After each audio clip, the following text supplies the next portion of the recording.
नमस्कार, आदाब, सत श्री अकाल। मैं हूं आपका दोस्त, आपका होस्ट शुभेंद्र चौहान। आप लोगों का स्वागत करता हूं इस सेशन के अंदर, जहां पर हम लोग पर्टिकुलर सब्जेक्ट के मंथली करंट अफेयर्स जो है वो कवर करते हैं। हर हफ्ते के अंदर मेरे द्वारा 2 वीडियो ऐसी निकाली जाएंगी जो कि किसी पर्टिकुलर सब्जेक्ट के मंथली करंट अफेयर्स को कवर करेगी। जैसे अभी हम लोग सितंबर से शुरू कर रहे हैं, आज इसका पहला सेशन है। सितंबर के अंदर के जितने भी पॉलिटी से रिलेटेड इंपॉर्टेंट करंट अफेयर्स हैं उसको आज मैं आप लोगों के साथ में कवर करूंगा। उसके बाद में सोसाइटी सोशल इशू, फिर इकोनॉमी, फिर इन्वायरमेंट एंड इकोलॉजी, इस तरीके से हर एक सब्जेक्ट के मंथली करंट अफेयर्स जो है वो मेरे द्वारा कवर कराए जाएंगे इस सेशन के अंदर।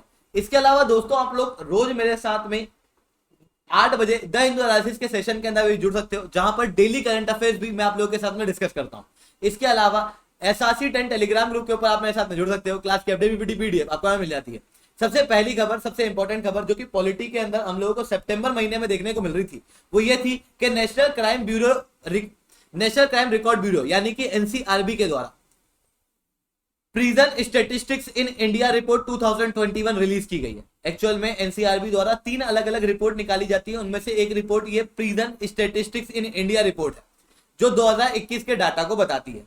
इस रिपोर्ट के अंदर हम लोगों को क्या पता लगा? इस रिपोर्ट के अंदर हम लोगों को पता लगा कि भारत के अंदर 10 में से 8 प्रिजनर जो है वो अंडर ट्रायल है।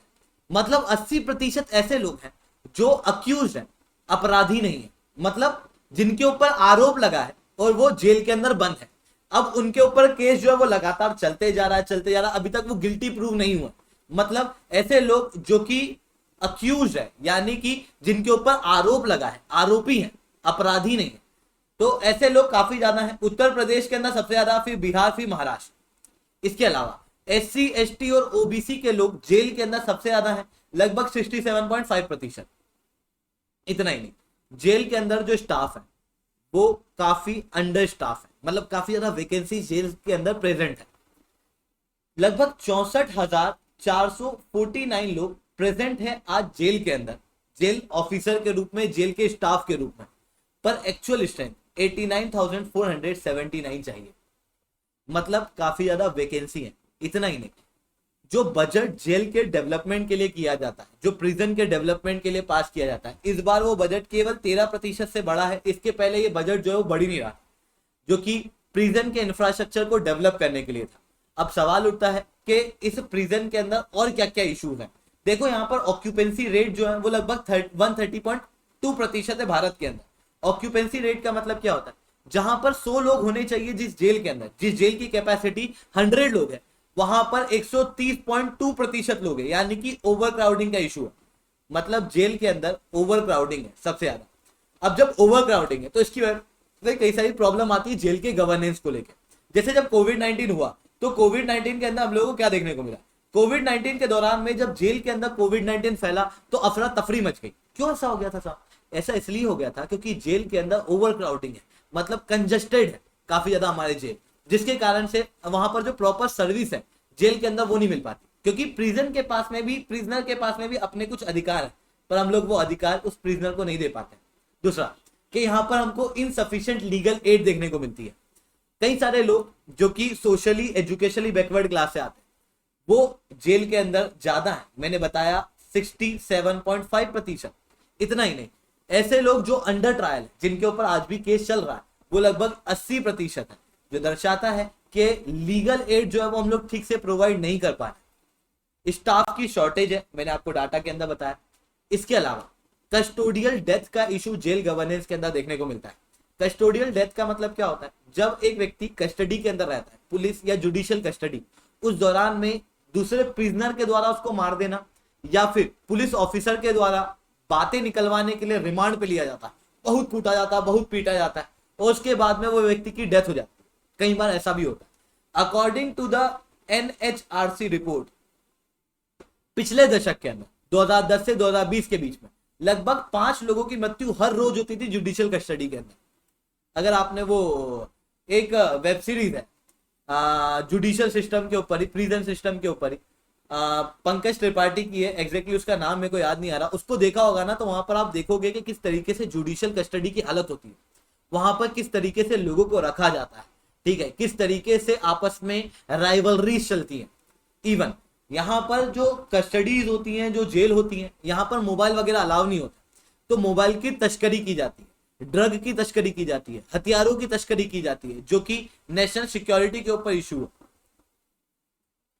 ये भी आपको वो प्रिजन करके एक वेब सीरीज है उसके अंदर देखने को मिलेगा, सेम ऐसे ही इंसिडेंट वहां पर देखने को मिल जाते हैं। साथ में प्रिजन के अंदर भारी मात्रा में हम लोगों को करप्शन जो है वो देखने को मिलता है।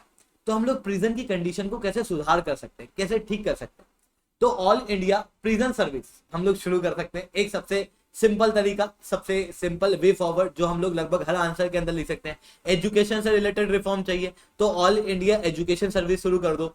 हेल्थ से रिलेटेड रिफॉर्म चाहिए तो ऑल इंडिया हेल्थ सर्विस शुरू कर दो। वैसे ही अगर प्रिजन सर्विस से रिलेटेड रिफॉर्म चाहिए तो ऑल इंडिया प्रिजन सर्विस शुरू कर देनी चाहिए। जैसे भारत के अंदर ऑल इंडिया सिविल सर्विस है, यानी कि इंडियन एडमिनिस्ट्रेटिव सर्विस है, इंडियन पुलिस सर्विस है, वैसे ही ऑल इंडिया प्रिजन सर्विस भी हम लोग शुरू कर सकते हैं। दूसरा तरीका है कि प्रिजन के इंफ्रास्ट्रक्चर को ठीक करो, यानी कि टेक्नोलॉजी को अपग्रेड करो। वहां पर जो प्रिजनर है जिसे गिरफ्तार किया गया उसके डाटा को कलेक्ट करो। इतना ही नहीं, वहां पर डिजिटलाइजेशन करो। कई बार प्रिजन के अंदर ये होता है कि कोर्ट के द्वारा बेल दे दी जाती है एक व्यक्ति को, पर जानकारी जो है वो कस्टडी तक नहीं पहुंचती है, जेलों तक नहीं पहुंचती है, और जेल तक जानकारी ना पहुंचने के कारण एक व्यक्ति को बेल मिलने के बावजूद भी वो जेल में रह जाता है, क्योंकि यहाँ पर ये जो प्रोसेस है ये स्लो है। क्यों? क्योंकि इंफ्रास्ट्रक्चर नहीं है, डिजिटल इंफ्रास्ट्रक्चर होना काफी ज्यादा जरूरी है प्रिजन के अंदर। इतना ही नहीं, हम लोगों को अंडर ट्रायल को कम करना पड़ेगा। अगर हमको जेल की ओवर क्राउडिंग को कम करना है तो 80% लोग ऐसे हैं जो अभी तक अपराधी नहीं है, इनमें से कई सारे लोग शायद बेगुनाह भी होंगे। हम लोग इन्हें रिलीज कर सकते हैं। रिलीज कैसे कर सकते हैं? इनके केस को जल्दी करके, तो फास्ट केस किया जाए, फास्ट ट्रैक कोर्ट का प्रयोग किया जाए, उनसे हम लोग यहाँ पर चीजों को ठीक कर सकते हैं। इतना ही, प्रिजन का प्रॉपर इंस्पेक्शन होगा कि वहां पर कहीं वेपन की तस्करी तो नहीं हो रही, वहां पर कहीं ड्रग की तस्करी तो नहीं हो रही, उन सारी चीजों को देखना भी काफी ज्यादा जरूरी है। इसके अलावा इंटरनल पार्टी डेमोक्रेसी की बात चल रही थी, क्योंकि कांग्रेस के अंदर इलेक्शन वगैरह हो रहे थे। Even election commission of India द्वारा ये कहा गया है कि इंटरनल पार्टी डेमोक्रेसी की भारत की डेमोक्रेसी को काफी ज्यादा जरूरत है। ऐसा क्यों कहा जाए? थोड़ा समझना, विचार करो। देखो, थोड़ा नाक कान गले खोल के इधर सुनो। देखो होता क्या है, भारत के अंदर हम लोग कहते हैं डेमोक्रेसी है, ऑटोक्रेसी नहीं है। ऑटोक्रेसी क्या होता था? जहां पर राजा शासन करता था और राजा का बेटा फिर राजा बनता था, राजा का बेटा फिर राजा बनता था, राजा का बेटा फिर राजा बनता था। डेमोक्रेसी की खास बात यह है कि राजा का बेटा राजा नहीं बनता है। हम लोग कहते हैं कि राजा वो बनता है जो लायक होता है। सही बात है, पर हमारे इलेक्शन सिस्टम के अंदर क्या होता है कि देखो, पॉलिटिकल पार्टी के आधार पे आप लोगों को वोट करते हो। कोई कांग्रेस से जुड़ा होता है, कांग्रेस को वोट करता है, कोई बीजेपी से जुड़ा होता है, बीजेपी को वोट करता है, या कोई बीजेपी का चेहरा ऐसा होगा, जैसे बीजेपी के अंदर प्रधानमंत्री नरेंद्र मोदी है, उनका चेहरा देख के लोग बीजेपी को वोट देते हैं। ठीक है, तो होता क्या है, लोग अपने एरिया के कैंडिडेट को नहीं देखते, लोग देखते हैं बीजेपी है, लोग देखते हैं कांग्रेस है, लोग देखते हैं आम आदमी पार्टी है, और इस पार्टी के आधार पे वोट जाते हैं। अब जब हम लोग इस पार्टी को देखते हैं तो इन पार्टी के अंदर क्या होता है कि हम लोगों को देखने को मिलता है कि एक पिता है जो काफी ज्यादा फेमस है। ठीक है, जैसे गांधी परिवार आपको देखने को मिलेगा, तो पिता का बेटा जो है उस पार्टी के अंदर लीडरशिप की पोजीशन होल्ड कर देगा, फिर उसका बेटा लीडरशिप की पोजीशन होल्ड करेगा, फिर पार्टी जो है वो उसी बेटे को प्रमोट करती जाएगी, वही इलेक्शन के अंदर उतरेगा और पार्टी के नाम से वो जीतता भी रहेगा चुनाव के अंदर। हम लोगों को ये देखने को मिलता है। ठीक है, हम लोग कहते तो हैं कि देखो डेमोक्रेसी है जहां पर हर किसी के पास में अधिकार है, हर कोई जो है वो इलेक्शन लड़ सकता है, हर कोई जो है वो इलेक्शन जीत सकता है। पर एक बार आप बता कि आप अगर सही में लायक भी हो एक रिप्रेजेंटेटिव बनने के, आपको कई सारे लोग जानते भी, फिर भी आप क्या चुनाव में उतर पाओगे? क्या आपको सही पार्टी से टिकट मिल पाएगी? आपको डर लगता है। क्यों? क्योंकि आपके एरिया के अंदर पहले ही एक विधायक है या एक एमपी है जो अपने बेटे को आगे बढ़ा देगा, उसका बेटा अगला नेता बन जाएगा। ये क्या होता है? कमी है इंटरनल पार्टी डेमोक्रेसी। अगर हम लोग इंटरनल पार्टी डेमोक्रेसी को प्रमोट करेंगे तो हर कोई एक रिप्रेजेंटेटिव बनने का सपना देख सकेगा। तो कॉन्स्टिट्यूएंसीज के अंदर जो सिटीजन है उनके बीच में कॉम्पिटेंसी बढ़ेगी। इतना ही नहीं, जो कैपेबल नागरिक है, जो कैपेबल लोग हैं, जो सही रिप्रेजेंटेटिव, वो वहां पर जाएंगे, जिसके बाद में एक सही एजेंडा जो है वो सेंटर तक पहुंच पाएगा। अब इंटरनल पार्टी डेमोक्रेसी की हम लोगों को आवश्यकता क्यों, थोड़ा सा उसको समझो। कि सबसे पहली चीज तो मैंने बताया कि सही रूप में डेमोक्रेसी को ग्रास रूट पे ले जाने के लिए हमको इंटरनल पार्टी डेमोक्रेसी की जरूरत है। दूसरा, इक्वल रिप्रेजेंटेशन लाने के लिए। देखो अभी क्या है, जैसे कोई सी एक पार्टी है, वो समाज किसी एक पर्टिकुलर समाज को सपोर्ट करती है, तो उसी समाज के लोग वहां पर देखने को मिलेंगे, इक्वल रिप्रेजेंटेशन नहीं मिलेगा। डायनेस्टिक पॉलिटिक्स के पिता का बेटा, उसका बेटा, उसका बेटा, भाई भतीजावाद हम लोगों को राजनीति के अंदर देखने को मिलता है। एक डाटा, एक फैक्ट बताता हूं, 15th लोकसभा के अंदर जितने भी एमपी हैं, मेंबर ऑफ पार्लियामेंट, जिनकी उम्र 30 साल से कम की है, यानी कि जवान मेंबर ऑफ पार्लियामेंट, यानी कि यूथ के जितने भी लोग हैं, वो सब के सब किसी न किसी पॉलिटिकल फैमिली से बिलोंग करते हैं, इसी कारण से वो लोकसभा के अंदर पहुंचे। इतना ही नहीं, क्रिमिनलाइजेशन ऑफ पॉलिटिक्स प्रमोट होती है। किसको टिकट किस आधार पर दी जा रही है नहीं पता, जिसके कारण से कई बार क्या होता है, ऐसा व्यक्ति जो मनी पावर रखता है, ऐसा व्यक्ति जो कि क्रिमिनल पावर रखता है, जिसके पीछे दरबारा गुंडे घूमते हैं, वो क्या बन जाता है, नेता बन जाता है। ठीक है, इतना ही नहीं, डिसेंट्रलाइजेशन ऑफ पावर होगा अगर हम लोग इंटरनल पार्टी डेमोक्रेसी को प्रमोट करेंगे तो। क्यों प्रमोट, कैसे होगा ये, देखो होता क्या है कि अगर हम लोग इंटरनल पार्टी डेमोक्रेसी को प्रमोट करेंगे, तो जैसे मान लो उज्जैन है, इंदौर है, नागपुर है, दिल्ली है, यहाँ पर अलग अलग सेंटर पे अपने अलग अलग लीडर्स उभर के आएंगे, जिनके इलेक्शंस होंगे, जिनके डेवलपमेंट होंगे, और अलग अलग इलेक्शन के आधार पर अलग अलग लीडर जो है वो उभर के आएंगे, not on the basis of seniority but on the basis कि कौन ज्यादा कैपेबल है। जिसके बाद में अलग अलग सेंटर के अंदर अलग अलग लीडर्स जो है वो दिखाई देंगे, मतलब डिसेंट्रलाइजेशन ऑफ पावर हम लोगों को पार्टीज के अंदर दिखाई देगा। जिसके बाद कुछ लीडरशिप, कुछ 4-5 लोग मिलकर पूरी पार्टी का डिसीजन नहीं ले पाएंगे, और ओवरऑल रूप से हम लोग डेमोक्रेसी को देख पाएंगे। पर ये इंटरनल पार्टी डेमोक्रेसी जब इतनी अच्छी है तो हम लोग लेके क्यों नहीं आ पा रहे, सवाल ये भी उठता है। तो देखो यार, बात क्या है, बात कुछ ऐसी है कि इलेक्शन कमीशन ऑफ इंडिया की जिम्मेदारी बनती है कि इलेक्शन के अंदर रिफॉर्म वगैरह करना। ठीक है, जब हम लोग मॉडल कोड ऑफ कंडक्ट की बात करते हैं, तो मॉडल कोड ऑफ कंडक्ट को इंप्लीमेंट करने का काम इलेक्शन कमीशन ऑफ इंडिया करती है। जब वो इंप्लीमेंट करती है तभी तो मॉडल कोड ऑफ कंडक्ट जो है वो सही रूप से इंप्लीमेंट होता है, वरना आज model code of conduct implement ही नहीं हो पाता। ठीक है, तो इलेक्शन कमीशन ऑफ इंडिया एक बहुत ही इंपॉर्टेंट अथॉरिटी है, पर इलेक्शन कमीशन ऑफ इंडिया को Indian national Congress versus institute of social welfare and other case के अंदर सुप्रीम कोर्ट द्वारा क्लियरली कहा गया कि अगर कोई political party internal party democracy को फॉलो नहीं करती है, तो उसके बावजूद इलेक्शन कमीशन ऑफ इंडिया उसके ऊपर प्यूनिटिव एक्शन नहीं लेगी, मतलब उस पार्टी के ऊपर कोई भी पनिशमेंट नहीं दे सकती। इतना ही नहीं, there is a credible regulatory framework की कमी है, मतलब इंटरनल पार्टी डेमोक्रेसी किस तरीके से होगी, क्या उसके नियम है, क्या उसके कानून है, नहीं पता। There is a anti defection law. Anti defection law के तहत क्या होता है कि जो भी व्यक्ति मेंबर ऑफ पार्लियामेंट के अंदर है, उसको अपनी पार्टी को ही सपोर्ट करना होता है। मतलब कांग्रेस ने कहा कि हम लोग इस बिल को विरोध करेंगे, उसके विप ने कहा, तो कांग्रेस का हर एक रिप्रेजेंटेटिव उस बिल का विरोध करेगा। मतलब इंडिविजुअल की इंपॉर्टेंस नहीं है, पार्टी की इंपॉर्टेंस है। तो एंटी डिफेक्शन लॉ एक बड़ा थ्रेट बन जाता है इंडिविजुअल रिप्रेजेंटेटिव के ऊपर। इतना ही नहीं, जो लोग पहले से डायनेस्टिक पॉलिटिक्स चलते आ रहे हैं, जो लोगों की पहले से कास्ट बेस्ड पॉलिटिक्स चल रही है, जिनकी पहले से रिलीजन बेस्ड पॉलिटिक्स चल रही है, आपको लगता है कि क्या वो इस इंटरनल पार्टी डेमोक्रेसी को अचानक से सपोर्ट कर देंगे? सीधी सी बात है, नहीं। तो इनकी तरफ से रेजिस्टेंस जो है वो हम लोग को देखने को मिलेगा। तो हम लोग अब क्या कर सकते हैं ताकि इंटरनल पार्टी डेमोक्रेसी जो है वो डेवलप हो सके भारत के अंदर? तो सबसे पहली चीज, हम लोग कॉन्स्टिट्यूशनल स्टेटस दे सकते हैं पॉलिटिकल पार्टी को। देखो, पहले पंचायती राज इंस्टीट्यूशन हुआ करते थे, याद आ रहा है? पंचायती राज इंस्टीट्यूशन के भी रेगुलर इलेक्शन नहीं थे, तो हम लोगों ने क्या किया, पंचायती राज इंस्टीट्यूशन को क्या कर दिया, कॉन्स्टिट्यूशन स्टेटस दे दिया। जर्मनी के अंदर पॉलिटिकल पार्टीज के ऑलरेडी कॉन्स्टिट्यूशन स्टेटस है, और कॉन्स्टिट्यूशन के अंदर बताया हुआ है कि आपको इस तरीके से परफॉर्म करना है, रेगुलर इलेक्शन करना है, ये चीज होनी चाहिए, वो चीज होनी चाहिए। तो उससे क्या होता है, इंटरनल पार्टी डेमोक्रेसी जो है प्रमोट होती है। देन एक रूल निर्धारित होना चाहिए कि भैया ऐसे नियम होंगे जो कि इंटरनल पार्टी डेमोक्रेसी को फॉलो करेंगे, किसके इलेक्शन होंगे, किसके नहीं होंगे।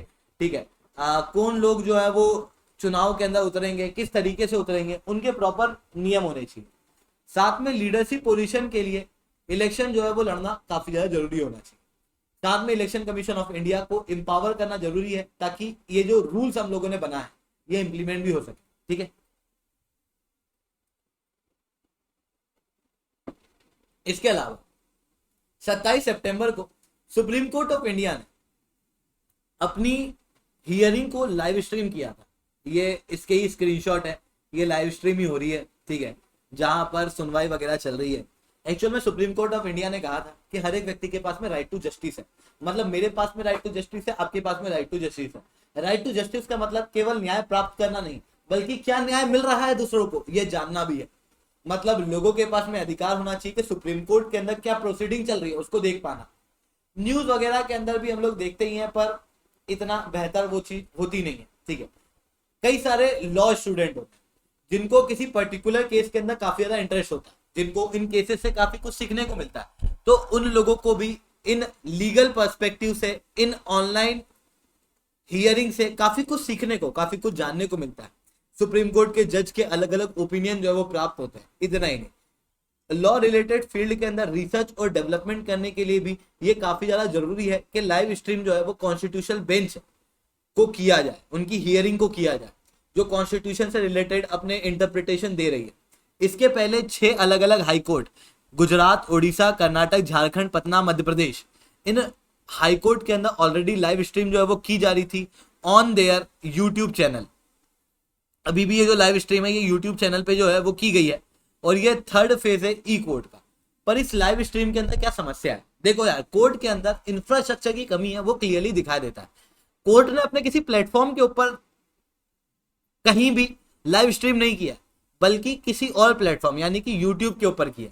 इवन इनके पास में ट्रेंड मेन पावर नहीं है, डिजिटल लिटरेसी नहीं है ना। अधिकतर पेपर के ऊपर काम चलता है। कोर्ट के अंदर आप जाओगे तो एक फाइल से दूसरी फाइल, दूसरी फाइल से तीसरी फाइल आपको घुमाते रहेगा वो, तो एक ये इशू दिख जाता है। फिर एक बड़ा इशू ये भी है कि यार, जो मान लो मैं एक वहां पर प्रिजनर हूं, मान लो मैं एक अपराधी हूं, आरोपी हूं, या कोई भी हूं जो कटघरे के अंदर खड़ा हुआ है। अब मेरा केस चल रहा है, ऐसी कंडीशन में मेरा नाम, मेरी जानकारी, मेरा एड्रेस अगर बाहर आ गया और मेरे द्वारा कुछ ऐसे स्टेटमेंट दे दिए गए जो गलत थे, तो कोई व्यक्ति जो है मेरे घर पे जाके अटैक वगैरह कर देगा। मतलब अगर मेरी प्राइवेसी और मेरी सिक्योरिटी, मेरी डाटा की सिक्योरिटी मेंटेन होना काफी ज्यादा जरूरी है कोर्ट के अंदर। कोर्ट के अंदर कई बार मेरे पर्सनल डाटा शो किए जाएंगे कि ये व्यक्ति ने ऐसा किया था, वो व्यक्ति ने वैसा किया था, उसने तो ऐसा किया था, आपने तो उस समय पे ऐसा किया था, बाल की खाल निकाली जाएगी। तो जो मेरी पर्सनल इंफॉर्मेशन है, मेरी जो सेंसिटिव इंफॉर्मेशन है, जो कोर्ट के अंदर रहना चाहिए, वो कोर्ट के अंदर ना रहते हुए पब्लिक हो जाएगी अगर ये ऑनलाइन स्ट्रीमिंग होगी। तो इस चीज को भी हम लोगों को देखना पड़ेगा। ठीक है, साथ में मीडिया के द्वारा सेंसेशनलाइजेशन करना। देखो मीडिया क्या करती है, मीडिया जो है वो अपना खुद का अलग से ट्रायल चला देती है, मीडिया ट्रायल। कई सारी चीजें ऐसी होती हैं जो हकीकत में होती ही नहीं है, पर मीडिया ट्रायल देख देख के लोगों को लगने लगता है कि ऐसा ही हुआ, अरे ऐसा ही हुआ, मैं बोल रहा हूँ ऐसा ही हुआ। जैसे तलवार केस, ठीक है, जहां पर आरोही तलवार का मर्डर किया गया था, उसके अंदर पेरेंट्स को जिस तरीके से कल्प्रिट बताया गया मीडिया के द्वारा, मूवीज के द्वारा, उसके कई सारे प्रूफ मीडिया लाके खड़ी कर दी अपने आप में। तो ऐसे मीडिया सेंसेशनलाइजेशन हम लोगों को देखने को मिल जाएंगे अगर ये यूट्यूब पे लाइव स्ट्रीम की जा रही है। तो यूट्यूब पे लाइव स्ट्रीम करने की वजह से कई सारे लोग जो है वो जज के किसी कमेंट के ऊपर नीचे कमेंट करने लगेंगे, ठीक है, जिसके कारण से जज जो है वो खुद इन्फ्लुएंस होगा इन सारी चीजों से। ठीक है, तो ऐसा भी सारी चीज हो सकती है। इसके अलावा कर्नाटका का हिजाब केस, ठीक है, कर्नाटका के अंदर हिजाब को बैन किया गया था स्कूलों के अंदर। अब ये हिजाब का मुद्दा क्या था? तो देखो यार, ऐसा था कि कर्नाटक के अंदर एक एजुकेशन इंस्टीट्यूट के अंदर बच्चे जो है पढ़ने गए थे, क्लास के अंदर कुछ लड़कियां जो थी वो हिजाब पहन के चली गई, तो उन्हें उस क्लास से निकाल दिया गया ऑन द ग्राउंड के उन्होंने हिजाब पहना हुआ है। तो इन बच्चियों ने काफी ज्यादा उस समय पे विरोध किया, जिसके बाद कर्नाटका गवर्नमेंट द्वारा एक ऑर्डर पास किया गया था। इस ऑर्डर के तहत ये था कि हिजाब वगैरह पहन के आप स्कूल या कॉलेजेस के अंदर नहीं जा सकते, एजुकेशन इंस्टीट्यूट के अंदर नहीं जा सकते, आपको अपना प्रॉपर ड्रेस कोड जो है वो फॉलो करना पड़ेगा। ठीक है, इसका केस भी हाईकोर्ट के अंदर पहुंचा। जब कर्नाटक हाईकोर्ट के अंदर पहुंचा तो कर्नाटक हाईकोर्ट ने कहा कि हिजाब एक असेंशियल प्रैक्टिस नहीं है, यानी कि एक जरूरी प्रैक्टिस नहीं है। अब इसका मतलब क्या था? देखो कि what is the essential practice doctrine, ये समझना काफी ज्यादा आवश्यक है, क्योंकि ये यूपीएससी पॉइंट ऑफ व्यू से काफी ज्यादा इंपॉर्टेंट है। देखो क्या होता है कि भारत के अंदर धर्म और राज्य अलग अलग नहीं है, धर्म और राज्य आपस में इंटरलिंक्ड है, जुड़े हुए हैं, जुड़ाव है दोनों के बीच में। ठीक है, राज्य के द्वारा धर्मों के बीच में इंटरफेयर किया जा सकता है। उसके सेक्युलर पार्ट के अंदर, ऐसा भारतीय संविधान में क्लियरली कहा गया। वैसे ही कोर्ट के द्वारा भी इंटरफेयर किया जाता है रिलीजन के अंदर, बट रिलीजन के अंदर दो अलग अलग प्रकार की प्रैक्टिस है। एक होती है असेंशियल प्रैक्टिस, एक होती है नॉन असेंशियल प्रैक्टिस। असेंशियल का मतलब जरूरी, नॉन असेंशियल मतलब जो जरूरी नहीं है। असेंशियल प्रैक्टिस का मतलब कि यार किसी धर्म का कुछ ऐसी प्रैक्टिस होती है जिनको देख के आप कहते हो कि ये पर्टिकुलर धर्म से बिलोंग करती है। कुछ ऐसी प्रैक्टिस होती है जो धर्मों के ग्रंथ के अंदर कहा गया, अगर वो प्रैक्टिस को आप फॉलो नहीं करोगे तो उसके बाद में वो धर्म की वैल्यू नहीं रहेगी। अगर आप उस प्रैक्टिस को ही बदल दोगे तो वो धर्म ही बदल जाएगा, वो आइडियोलॉजी ही बदल जाएगी। This are the essential practice. जैसे इस्लाम के अंदर 5 बार नमाज पढ़ना, जैसे सिखों के अंदर वो पगड़ी पहनना, अपने पास में वो 5 के कृपाण वगैरह रखना, ये सब कुछ धर्म की एक असेंशियल प्रैक्टिसेस है जो धर्म ग्रंथों के अंदर कही गई है, तो उन्हें हम लोग असेंशियल प्रैक्टिस कहते हैं। वहीं there is some non essential practice. मस्जिद के अंदर नमाज पढ़ना is not an essential practice. नमाज पढ़ना असेंशियल है, पर according to the supreme court of India नमाज मस्जिद में ही पढ़ोगे इज नॉट असेंशियल, आप कहीं भी पढ़ सकते हो, ठीक है। तो it is non essential practice. तो ऐसे असेंशियल और नॉन असेंशियल प्रैक्टिस होती है जिसके आधार पर सुप्रीम कोर्ट जो है वो धर्म की चीजों के अंदर इंटरफेयर करता है। जैसे शाबरीमला केस, लॉर्ड अयप्पा के मंदिर के अंदर महिलाओं को जाने देना है, मेंस्ट्रुएटिंग वुमन को जाने देना है या नहीं देना है। जब उसका केस हुआ तो सुप्रीम कोर्ट ने कहा it is a non essential practice और महिलाओं को अलाउ किया गया। सती प्रथा को जब हटाया गया तो उसके ऊपर जब केस हुआ तो कहा गया सती प्रथा is a non essential practice, तो इसे हटाया जाए। महिलाएं जो ट्रिपल तलाक झेलती थी इस्लाम के अंदर, उनके अंदर इंटरफेयर किया गया कोर्ट द्वारा, और कोर्ट के द्वारा कहा गया कि talaq biddat is a non essential practice in Islam, तो हम लोग इस नॉन असेंशियल प्रैक्टिस को हटाते हैं। तो this is what you called as a essential और नॉन असेंशियल प्रैक्टिस। पर इस असेंशियल और नॉन असेंशियल प्रैक्टिस के अंदर दिक्कत क्या है? There is a problem of court jurisprudence. कौन सी चीज किसी धर्म में असेंशियल है, कौन सी चीज किसी धर्म के अंदर अनअसेंशियल है, नॉन असेंशियल है, कौन डिसाइड कर रहा है? Court, not justice. कई बार कुछ कानून ऐसे होते हैं जो सोशल जस्टिस के लिए आते हैं, पर कोर्ट उन कानूनों को हटा देती है, कहती है कि ये असेंशियल प्रैक्टिस के अंदर इंटरफेयर कर रहा है, जिसके कारण से हम लोग सोशल जस्टिस लोगों को नहीं दे पाते। Not justice. What is essential and what is non essential, ये किस चीज से आप सोच पा रहे हो कि ये चीज जरूरी है, ये चीज जरूरी नहीं है? This comes with the logic. महिलाओं को लॉर्ड अयप्पा के मंदिर में जाने देना है या नहीं जाने देना है? लॉजिक के नहीं यार, महिलाएं जो हैं वो भी बराबर का अधिकार रखती हैं। लॉजिक के जो भगवान है उन्होंने महिला पुरुष दोनों को बराबर रूप से बनाया। But Indu Malhotra, a prominent जज ऑफ सुप्रीम कोर्ट, जब यही शबरीमला केस चल रहा था उस दौरान में 5 जज बेंच जो है वो बैठी थी, उनमें से 4 जज ने ये कहा था कि महिलाओं को अलाउ किया जाना चाहिए, पर केवल एक जज जो कि भी एक वुमन थी, इंदु मल्होत्रा, शी सेड कि महिलाओं को लॉर्ड अयप्पा मंदिर के अंदर जाने दिया जाए या ना दिया जाए is a separate matter, but first we have to see about this practice of doctrine of essentiality, क्योंकि doctrine of essentiality comes with the logic. ये क्या सही है क्या गलत है ये लॉजिक से चलता है, बट हम लोग ये लॉजिक को धर्म में कैसे लगा सकते हैं? जहां पर लॉजिक खत्म होता है वहां से धर्म शुरू होता है, because religion work with the faith. लोगों का भरोसा है कि एक गॉड है, लोगों का भरोसा है कि ऊपर हमको कोई देखने वाला है, लोगों का भरोसा है कि ऐसा होता है, लोगों का भरोसा है कि अगर मैं गलत करूंगा तो मेरे को ये कर्म का फल मिलेगा। ये सब फेथ है, ये सब भरोसा है। Don't go with any logic. तो हम लोग असेंशियलिटी, डॉक्ट्रिन ऑफ असेंशियलिटी का प्रयोग कैसे कर सकते हैं धर्म के अंदर? ठीक है, तो ये कुछ डॉक्ट्रिन ऑफ असेंशियलिटी की नेगेटिव चैलेंजेस है। वहीं डॉक्ट्रिन ऑफ असेंशियलिटी के कुछ पॉजिटिव बेनिफिट भी हैं। कई सारी चीजें ऐसी हैं जो कि सोशल इविल्स हैं, उसको हटाने के अंदर कोर्ट जो है वो अपनी भूमिका निभाता है, और वो तभी निभा पाता है जब डॉक्ट्रिन ऑफ असेंशियलिटी होती है। जैसे ट्रिपल तलाक, जैसे कि सती प्रथा, इन सारी चीजों को अबॉलिश करने के लिए, महिलाओं को बराबर हक देने के लिए डॉक्ट्रिन ऑफ असेंशियलिटी जरूरी है। Not justice. अभी तक जो धर्म के हमारे ग्रंथ रहे वो पेट्रियार्की को ज्यादा फोकस करते हुए रहे, पर आज जब हम लोगों को वुमन को एम्पावर करना है तो हम लोगों को डॉक्ट्रिन ऑफ एसेंशियलिटी के ऊपर फोकस करना जरूरी है। तो ये चीजें जो है वो हम लोगों को देखने को मिलती है। डॉक्ट्रिन ऑफ एसेंशियलिटी का प्रयोग तब भी किया गया था जब शिरूर मठ केस हुआ था, ठीक है, आनंद मुर्गा सेक्ट के लिए भी किया गया था। आनंद मुर्गा सेक्ट जो है वो तांडव करती थी, पर वो जो तांडव है वो नॉट असेंशियल प्रैक्टिस, कोर्ट ने बताया था, उसके ऊपर उस समय पे रोक भी लगाई गई थी, ठीक है। इसके अलावा हिजाब को ये भी कहा गया है कि it is not a right to freedom, ये राइट टू फ्रीडम नहीं है।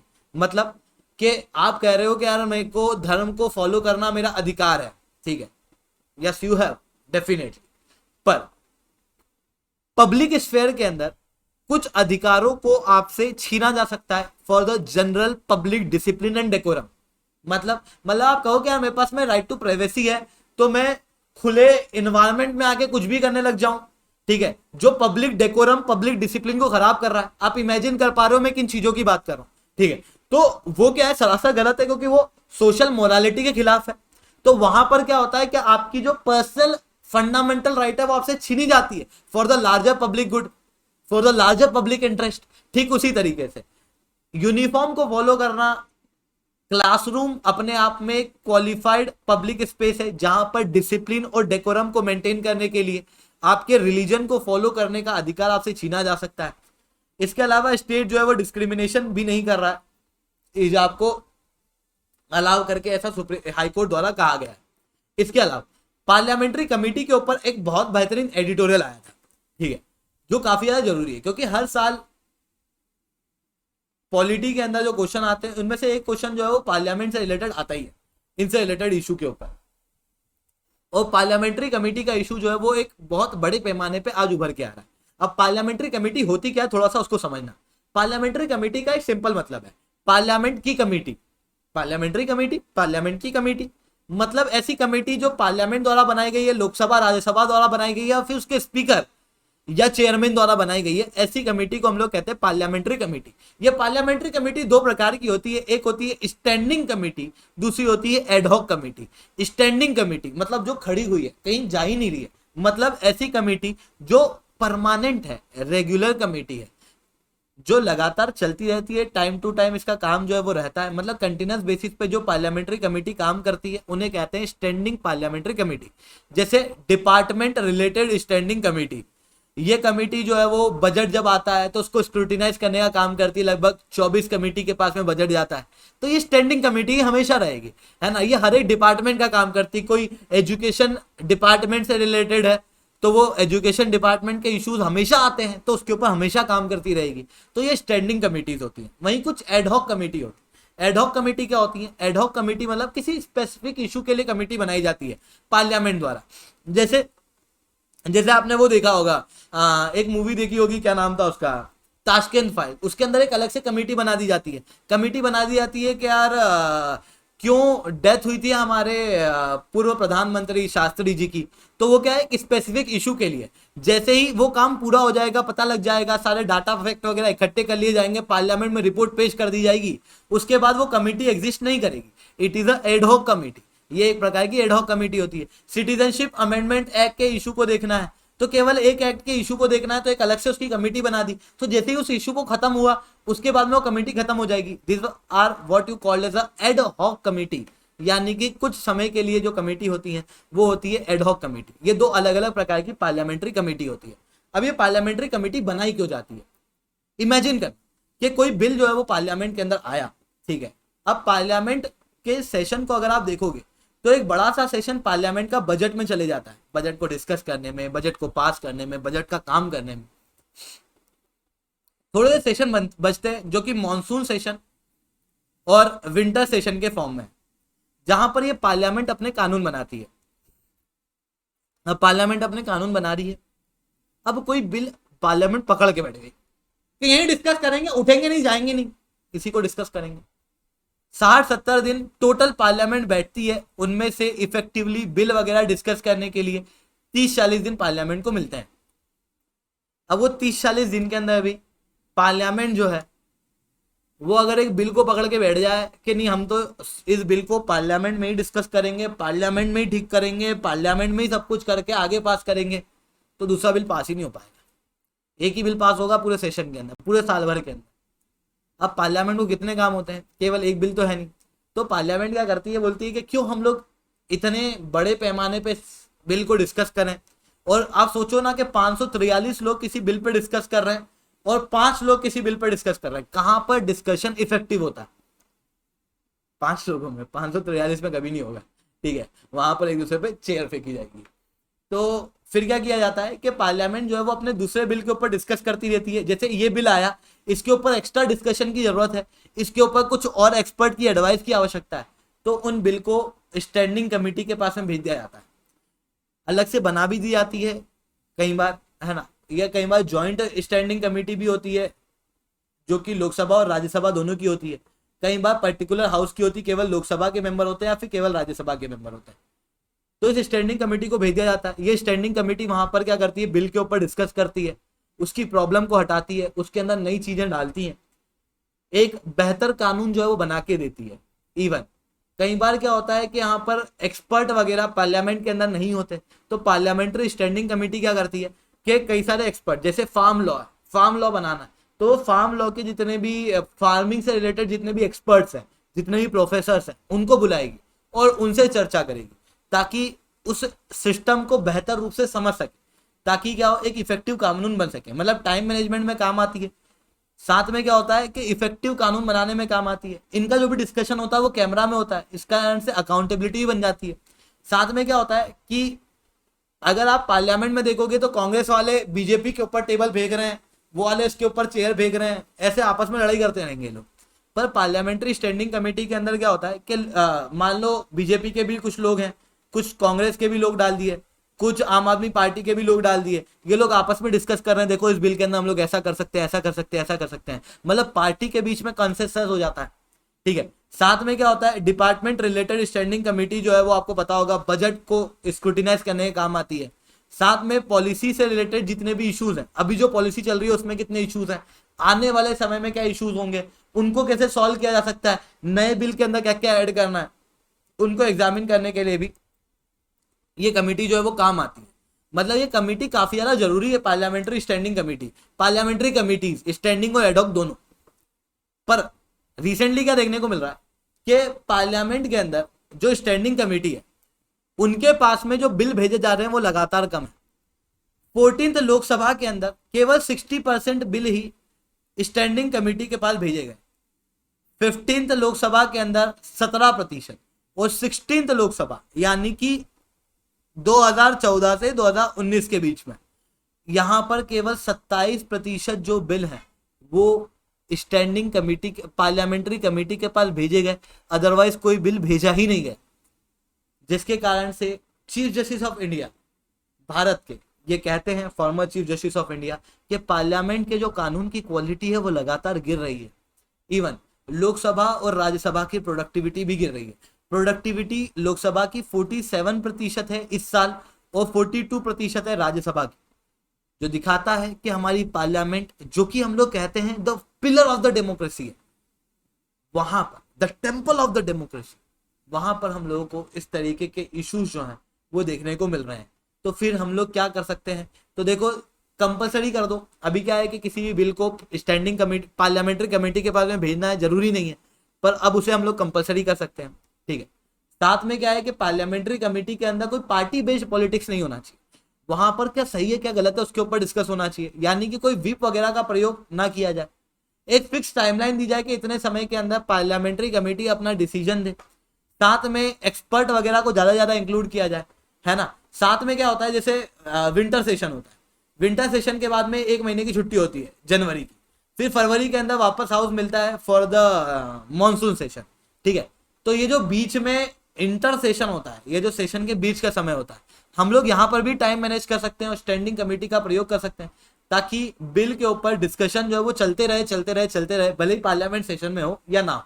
इसके लिए पार्लियामेंट्री कमेटी के चेयरमैन और लोकसभा के स्पीकर, राज्यसभा के स्पीकर आपस में कोऑर्डिनेट कर सकते हैं, ठीक है। बजट के सजेशन वगैरह के अंदर भी हम लोग इसका प्रयोग जो है वो कर सकते हैं।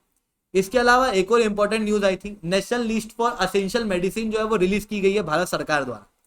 इसके पहले शुरुआत में 1996 के अंदर ये चीज की गई थी, फिर 2013, 2011 और 2015 के अंदर ये वापस से की गई है। इस लिस्ट के अंदर, मतलब 2015 की ये लिस्ट पहले से थी, अभी इसके अंदर 34 नए ड्रग डाले गए हैं, 26 ड्रग जो है वो निकाले गए, टोटल आज 384 drug national list for essential medicine में है। पर सवाल उठता है कि national list for essential medicine होती क्या? ऐसी मेडिसिन जो काफी ज्यादा असेंशियल है, जो काफी ज्यादा जरूरी है, ऐसी बीमारियां जो काफी ज्यादा लोगों के अंदर फैल रही हैं, उन बीमारियों की दवाई सस्ती होनी चाहिए या नहीं होनी चाहिए? उन बीमारियों की दवाई रेगुलेटेड होनी चाहिए या नहीं होनी चाहिए? जो काफी ज्यादा असेंशियल है, जिससे लोग काफी ज्यादा बीमार हो रहे हैं, जिससे काफी ज्यादा डेथ हो रही है। बिल्कुल, तो उसी के लिए निकाली जाती है national list of essential medicine. देखा जाता है कि पब्लिक हेल्थ प्रॉब्लम में कोई सी मेडिसिन कितनी जरूरी है, और उसको दिया जाता है कि हाँ चलो इसको national list of essential medicine में डालना है या नहीं। दूसरा, drug controller general of India द्वारा असेंशियल मेडिसिन की लिस्ट में डाल दिया, मतलब अब वो रिलायबल मेडिसिन है, मतलब लोग उसे लेंगे, खरीदेंगे, डॉक्टर जो है वो उसका प्रिस्क्रिप्शन देगा, तो पहले उसके ऊपर रिसर्च भी तो होनी चाहिए। तो उसके पास में directorate general of drug controller and drug controller general of India यानी कि DCGI के द्वारा अप्रूवल जो है वो होना चाहिए, उनका लाइसेंस होना काफी ज्यादा जरूरी है। ठीक है, इतना ही नहीं, यहाँ पर प्रॉपर साइंटिफिक एविडेंस होना चाहिए कि ये जो दवाई है जिसको हम लोग डाल रहे हैं असेंशियल मेडिसिन में वो इफेक्टिव है। साथ में कॉस्ट इफेक्टिव मेडिसिन होना चाहिए ताकि लोग उसे खरीद सकें इजीली। साथ में ऐसी मेडिसिन जो आज के समय पर ट्रीटमेंट के लिए यूज आती हो, और ऐसी बीमारी जो काफी ज्यादा देखने को मिल रही है। इन सारी चीजों के आधार पर national list of essential medicine निकाली जाती है। इन मेडिसिन को शेड्यूल मेडिसिन भी कहा जाता है, और मेडिसिन के प्राइस जो है वो रेगुलेट किए जाते हैं असेंशियल कमोडिटी एक्ट के तहत। असेंशियल कमोडिटी एक्ट के तहत जब इनको रेगुलेट किया जाता है तो एक NPPA करके अथॉरिटी होती है। NPPA का फुल फॉर्म होता है नेशनल फार्मास्यूटिकल प्राइसिंग अथॉरिटी, जो क्या करती है, ये जितनी भी मेडिसिन होती है जो national list of essential medicine में है, इस लिस्ट के अंदर वो मेडिसिन है, तो उन मेडिसिन को क्या कहा जाएगा? Schedule medicine. और इन शेड्यूल मेडिसिन की प्राइस को रेगुलेट करता है NPPA, और इन मेडिसिन के प्राइस चेंज होते हैं with the wholesale price index, यानी कि कंपनी डिसाइड नहीं करती, गवर्नमेंट डिसाइड करती है। ठीक है, मार्केट प्राइस। वहीं दूसरी तरफ एक और प्रकार की मेडिसिन जो इन लिस्ट के अंदर नहीं है, वो क्या हो गई? National list of essential medicine की लिस्ट में जो नहीं है वो हो गई non schedule medicine. Non schedule medicine के ऊपर क्या होता है कि इनकी दवाइयों के रेट कंपनी खुद डिसाइड करती है, पर हर साल वो लोग जो प्राइस बढ़ा सकते हैं वो उनकी बेस प्राइस का केवल 10% तक बढ़ा सकते हैं, उससे ज्यादा नहीं बढ़ा सकते। ठीक है, इससे बेनिफिट क्या होता है? इससे क्या होता है? मेडिसिन अफोर्डेबल होती है, लोगों की आउट ऑफ पॉकेट खर्चा जो है वो कम हो जाता है, रिलायबल मेडिसिन जो है वो हम लोगों को पता लग जाती है, कौन सी मेडिसिन भरोसेमंद है कौन सी नहीं है वो हमको पता लग जाती है। साथ में optimum utilisation of health resource होता है इन सारी चीजों की वजह से। तो ये चीजें जो है वो हम लोग को देखने को मिल रही थी। तो दोस्तों आज के लिए इतना ही रखते हैं। लेक्चर अच्छा लगा तो लाइक करो, लेक्चर बहुत अच्छा लगा तो एसआरसीटेन कमेंट करो। मैं जानता हूँ आपके दिमाग के अंदर सवाल आ रहे होंगे कि कुछ टॉपिक रह गए सर, जैसे EWS का रिजर्वेशन काफी इंपॉर्टेंट है, वो क्यों डिस्कस नहीं किया? वो सोसाइटी एंड सोशल इश्यूज के अंदर है, तो हम लोग कुछ चीजें जो है वहां पर डिस्कस करेंगे। जेनेटिकली मॉडिफाइड सीड जो है वो इकोनॉमी के अंदर डिस्कस करेंगे। कुछ पॉलिटी के इश्यूज आपको लग रहे होंगे जो इन्वायरमेंट के अंदर भी कॉमन होंगे, तो हम उनको इन्वायरमेंट के अंदर डिस्कस करेंगे। यानी कि पिछले महीने के अंदर जितनी भी इंपॉर्टेंट खबरें पॉलिटी से, एक्सक्लूसिवली पॉलिटी से इंपॉर्टेंट थी, वो हम लोगों ने अभी डिस्कस करी है। ठीक है, तो दोस्तों आज के लिए इतना ही रखते हैं। लेक्चर अच्छा लगा हो तो लाइक करो, लेक्चर बहुत अच्छा लगा तो एसआरसीटेन कमेंट करो। अगर ऐसे लेक्चर आपको रेगुलर चाहिए तो आप नीचे कमेंट करके बिल्कुल से बता सकते हो, ताकि हम लोग इन लेक्चर्स को और ज्यादा फ्रिक्वेंटली बनाएं, ताकि आपकी प्रिपरेशन बेहतर नहीं बेस्ट हो। इसके अलावा दोस्तों अगर आप लोग अनअकैडमी के ऊपर सब्सक्रिप्शन लेते हो और कोड यूज करते हो एसआरसी10, तो आप लोगों को मेरे द्वारा पर्सनली 1-on-1 मेंटरशिप मिलेगी। अब एसआरसी10 कोड का प्रयोग करने के बाद में आपको बेनिफिट क्या होंगे? तो मेरे द्वारा मेंटरशिप 10% डायरेक्ट डिस्काउंट, साथ में इंडिया के टॉप एजुकेटर से पढ़ने का मौका, बेस्ट प्लेटफॉर्म के ऊपर पढ़ने का मौका।